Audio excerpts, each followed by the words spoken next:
সম্মানিত অডিয়েন্স, আমি আজকে কথা বলবো পেঁপে সংক্রান্ত বিষয় নিয়ে।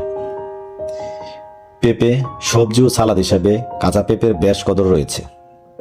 সুমিষ্ট পাকা পেঁপে রং, সুবাস আর স্বাদে অতুলনীয়। পেঁপে খেলে ওজন কমে, ত্বক পরিষ্কার হয়। অ্যান্টিঅক্সিডেন্ট আর নানা উপকারী উপাদান ভরপুর। পেঁপে খেলে একদিকে স্বাস্থ্য যেমন ভালো থাকে, তেমনি চুল আর ত্বকের জন্য উপকারী। পেঁপেতে পেপিন এনজাইম থাকায় তা খাদ্যের বিপাক প্রক্রিয়ায় সাহায্য করে। তাই মাংস সিদ্ধ করার সময় একটু কাঁচা পেঁপে দেওয়া হয়। চলুন তাহলে জেনে নেই পেঁপের উপকারিতা অপকারিতা। পেঁপে খেতে অনেকটাই সুস্বাদু। এর ফলে 100 গ্রামে 39 ক্যালোরি থাকে।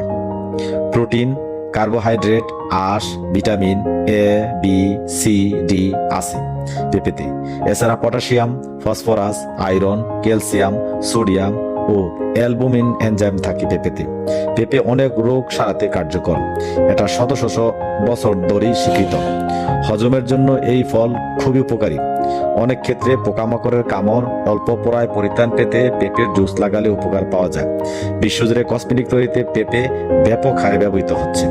এই ফল লিভার ও ব্লাড সুগার স্বাভাবিক রাখে, অন্ত্রের ক্ষতিকর উপাদান দূর করে। পেঁপে খেলে শরীর সতেজ হয় ও জীবন শক্তি ফিরে পাওয়া যায়। পাকস্থলীর অতিরিক্ত অ্যাসিড দূর করে। তাই যারা গ্যাস্ট্রিক ও বুক জ্বালা পোড়ায় ভুগছেন তাদের জন্য পেঁপে খুবই উপকারী। বাড়ন্ত শিশুর জন্য পেঁপে একটি আদর্শ খাবার। বাচ্চাদের জন্য পেঁপে নিরাপদ নয়, বিশেষ করে 1 বছরের নিচে যারা, তাদের জন্য পেঁপে খুব একটা ভালো জিনিস নয়।